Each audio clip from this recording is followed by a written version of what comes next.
Salam əziz izləyicilərim, kanalıma xoş gəlmisiniz. Bugünkü videomda hazırlanması çox asan olan yumşaq, dadlı kurabiyələrin hazırlanmasını sizinlə paylaşıram. Əgər sizin də qışdan qalma ceminiz, mürəbbə şirəniz varsa, bu üsulla çox rahatlıqla belə gözəl kurabiyələr hazırlaya bilərsiniz. İndi keçək kurabiyələrin hazırlanma qaydasına. Bunun üçün əvvəlcə ərzaq qabına 1 ədəd sındırdığım yumurtanı əlavə edirəm. Üzərinə 2 xörək qaşığı şəkər tozu, 1 çimdik də duz əlavə eləyəndən sonra yumurta ilə şəkər tozunu yaxşı qarışdırıram. Onu da qeyd edeyim ki, ərzaqlar otaq temperaturunda olsa daha yaxşı olar. Alınan qarışıma 100 qram yumşalmış kərə yağı, İstəyə görə kərə yağını margarinlə də əvəz eləyə bilərsiniz. Kurabiyələri mən şaftalı cemi ilə hazırlayıram. Ona görə yarım stəkan şaftalı cemi götürmüşəm. Onu da qaba əlavə eləyirəm. 50 ml süd əlavə eləyirəm. 1 paket 5 qram şəkərli vanil, 1 çay qaşığı da qarğıdalı nişastası əlavə eləyəndən sonra bu ərzaqları da biraz qarışdırıram. Siz öz zövqünüzə görə evdə olan istənilən cemlə bu kurabiyələri hazırlaya bilərsiniz. Ceminiz yoxdursa elə mürəbbə şirəsi ilə də hazırlamaq olar. Kurabiyənin xəmiri üçün 200 ml stəkanla 3 stəkan un götürmüşəm. Üzərinə bir dolu təpələmə çay qaşığı qabartma tozu əlavə eləyirəm. Un qarışığını hissə-hissə ələkdən keçirdib xəmir hazırlayıram. Kurabiyənin xəmirini əlimlə yoğurmuram, elə videoda göstərdiyim kimi unu hissə-hissə əliyib qaşıqla qarışdırıram.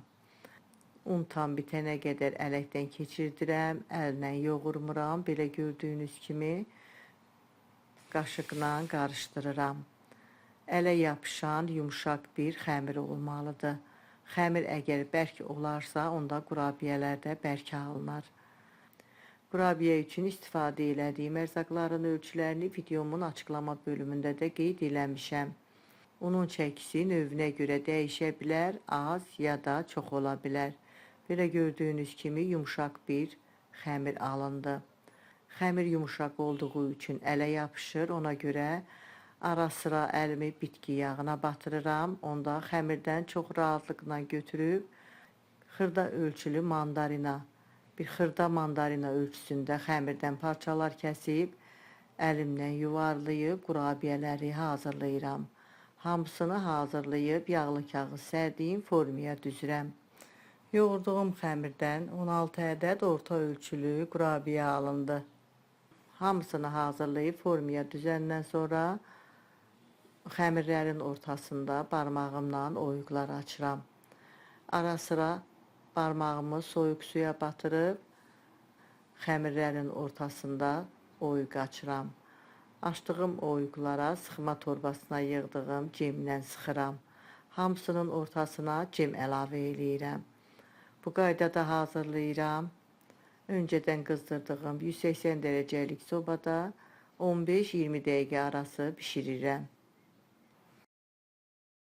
Kurabiyələr artıq bişib, sobadan çıxartmışam. Gördüyünüz kimi çox yaxşı qabarıb, çox gözəl kurabiyələr alınıb.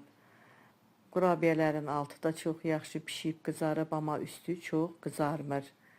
Qoyuram qalır, tam soyuyur. Soyandan sonra istəyə görə üzərinə şəkər pudrası da səpmək olar. Asan bir kurabiyə reseptidir. Günlərcə qalsa boyatamır, daha da dadlı olur. Əgər sizin də evdə qışdan ceminiz, mürəbbəniz qalıbsa, bu üsulla çox rahatlıqla belə gözəl kurabiyələr hazırlaya bilərsiniz. Bu ölçü ilə 16 ədəd orta ölçülü kurabiyə alındı. Siz də hazırlayın, əminəm çox xoşunuza gələcək. Hazırlayacaq olan hər kəsə öncədən nuş olsun deyirəm. Videomu izlədiyiniz üçün sizə öz təşəkkürümü bildirirəm. Videomuzu bəyənməyi, şərh bölümündə öz fikirlərinizi mənimlə bölüşməyi unutmayın. Sağ olun, yeni videolarda görüşənədək.